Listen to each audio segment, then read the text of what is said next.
In this review, I am looking at Falling Down from Imaginary 3. This is a Joel Schumacher film, quite surprisingly. Joel Schumacher, first of all, he's a pretty interesting director, very much. However, I think everybody will remember the Batman movies that he did, Batman Forever and Batman and Robin. I mean, he also directed The Lost Boys in '87, which is quite good. I won't get into detail with that film, but later on. So anyway, I'm going to discuss this film, Falling Down. This is before the Batman films that he directed, the Batman movies, and I think this is one of the main reasons why he got the job, I think, probably. And let's begin. So, Falling Down. It stars Michael Douglas as Bill Foster, who is he used to be like intelligent engineer, or was it? He used to be a member of a company that deals with defense systems.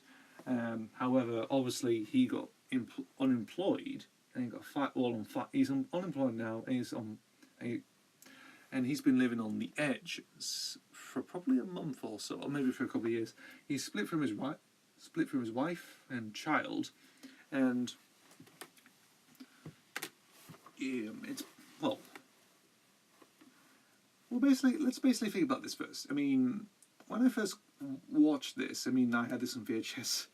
But back in the day, my parents did actually. It was one of the films that they seen before, and I thought maybe give it a watch actually. And I didn't watch it in VHS. I mean, I saw clips of it probably a few years ago actually. I never really bothered watching the movie. I got rid of the VHS copy anyway. I never bothered watching it. But once I seen it, I thought this is interesting.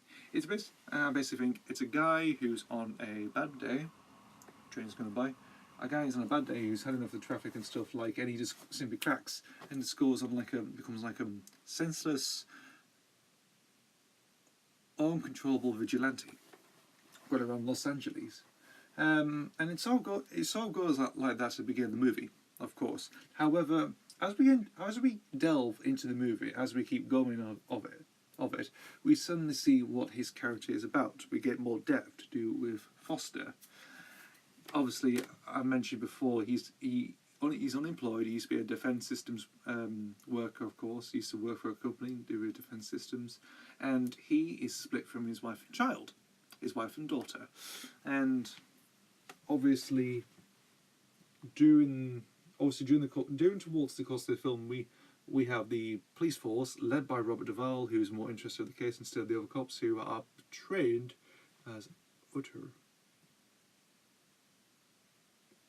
We basically don't give a damn, and sort of like some of them are sort of like I mentioned, douchebags very much, and they are sort of portray that sort of way. I mean, one of them does. Can't name the character though, but yeah. So Duvall's character, who's actually on his last day before he retires, and moves to Arizona. Obviously, he gets caught to the case and tries to hunt down who's actually doing it, and basically gets into the depths of what's going on with this particular person. He's basically, as I mentioned before, he's a white guy who is wearing a shirt and tie, and he's carrying a briefcase, and obviously he's been terrorizing a Korean man's store, holding up a fast food joint, and taking out a supposedly neo-Nazi in an army surplus store. Also being totally, totally immune, and also didn't get shot in a drive-by. Quite interesting. I mean, that's interesting. That is. I mean, how can a person actually do that? And he's in gangland. He's in gang, sort of like rival gang territory. He is, filled with graffiti and filled with the supposed, black youths very much. I mean, black youths very much, and obviously he's grabbing reasons of how it is and takes in the case. Once we get, and obviously, like I mentioned before, we get into with the family life, these sort of strained family life. Obviously, he's been divorced, and he's sort of gone crazy actually slightly. I mean, he's sort of a completionist. He is. I mean, he's sort of neat. He is. I mean, I think he does care for for his daughter. I mean, it's his daughter's birthday, which is part of one of the main reasons. And he keeps saying he wants to go home. which means he wants to go back to seeing his wife and child. Obviously, it's his daughter's birthday, and obviously he keeps calling his wife. Sometimes just like he doesn't talk at all with the wife, and then later on it sort of means like he's getting more closer towards them two. I mean, and it sort of like becomes more destructive, and actually becomes more tense as well as the film comes to close, like to the final act, very much, and it's really good. I mean, Michael Douglas's performance in this movie is actually really good. I mean, it shows an unhinged man who has lost a few things. You know, he's lost his marriage. His marriage is dead. Can't get the custody. He can't see his daughter. I mean, because of lawyers and stuff, and custody reasons, and he's lost a job and he's unemployed, and so he just goes on a hinge level. He does, and goes like on a sort of like vigilante type rampage, coming across people, and leads to destruction all over Los Angeles, all parts of Los Angeles, and yeah, really good. I mean, and obviously Duvall's character is really good. I mean, he plays it calm and cool sometimes. You know, it's like, in a way, it's sort of like Roger Murtaugh, Danny Glover's performance in Lethal Weapon, very much. Like, there is that sort of kindness and twinkle in his eye a little bit as well. I mean, he's basically trying to get the job done before he retires, and obviously he takes on the challenge he does. I mean, he thinks there's something going on, whereas other people don't think like it's just pointless. It happens every day. No, it doesn't very much, and obviously he just takes the idea. Yep. Anyway, I think I mentioned about everything about the movie. Yeah, that's like we say about the movie. So, and Joel Schumacher's direction is quite good. Los Angeles looks fantastic, though it was filmed in 1992, and in 1992 there was the Los Angeles riots, and they filmed somewhere else partly afterwards. I mean, they filmed in Los Angeles prior to the riots, and then just taking over and they filmed somewhere else.